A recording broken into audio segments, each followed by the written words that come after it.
antsika eto ndraiky zegny tsika magnazava ny Nietzsche zegny. Nietzsche.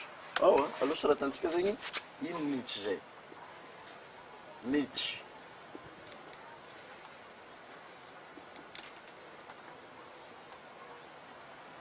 Nietzsche.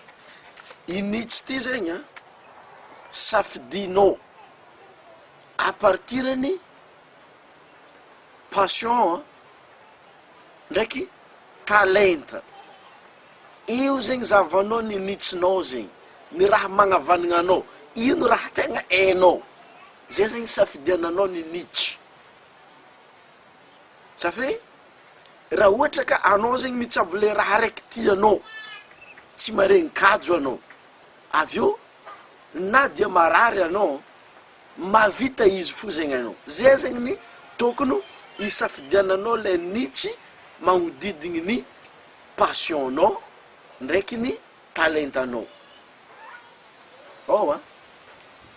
Na koa amy raha raiky hainao, ino zegny raha raiky hainao. Raha ohatra ka anao zao ty zegny mpianatra, mbala mianatra zegny anao, ino zegny raha raiky tegna magnavanagna anao ampianaragna ao zegny, igny zegny safidiananao Nietzsche. Exemple zao misy ny Nietzsche développement personnel. Ohatra le tsaboeko zao ty zegny Nietzsche développement personnel. Misy Nietzsche personal trainer, hoe coach zegny. Misy ny Nietzsche makasiky food, makasiky hanigny fo zegny. Misy ny Nietzsche makasiky ny sport fo zegny, hoe lose company, hoe lose. Misy zegny ny Nietzsche maro zegny, tegna maro be ny Nietzsche zegny, fa anao zegny misafidy ino zegny Nietzsche tianao zegny.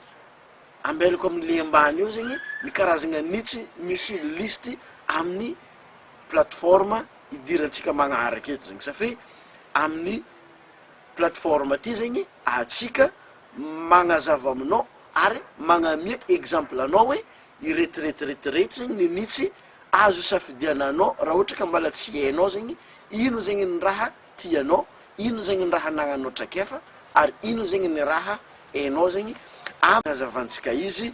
Avyo zegny ke safidiana zegny ino zegny Nietzsche mety aminao zegny ientinao mampisy valeur amin'olo isan-tragno tsaraikaraiky agnaboanao le talentanao zegny. Avyo amin'izay zegny ivarotanao ny Nietzsche andezahoanao le vola ilainao zegny ka le io zegny fahizatsika. Let's go!